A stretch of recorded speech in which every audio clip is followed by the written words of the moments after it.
రామ రామ రామేటి రమే రామే మనోరమే సహస్రనామ తత్తుల్యం రామనామ వరాననే.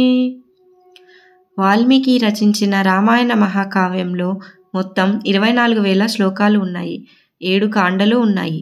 ఇందులో 6 వాల్మీకి రచించాడని, 7వ దానిని మాత్రం ఆయన రచించలేదని చెప్తారు. ఏది ఏమైనప్పటికీ ప్రజలకు మంచి జ్ఞానాన్ని అందజేసే ఈ రామాయణ మహాకావ్యంలోని 7 కాండలు ఏమిటి, వాటిలోని ఒక్కో కాండంలో ఏం జరిగిందో ఇప్పుడు తెలుసుకుందాం. మొదటిది బాలకాండ. రామాయణ కథ ప్రారంభం, రాముని జననం, బాల్యం, విశ్వామిత్రునితో ప్రయాణం, యాగ పరిరక్షణ, సీతా స్వయంవరం, సీతారామ కళ్యాణం గురించి ఉంటుంది. రెండోది అయోధ్యకాండ.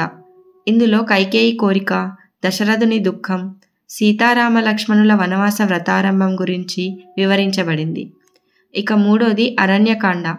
ఇందులో సీతారామ లక్ష్మణుల వనవాస కాలం, మునిజన సందర్శనం, రాక్షస సంహారం, శూర్పణఖ భంగం, సీతాపహరణం గురించి ఉంటుంది.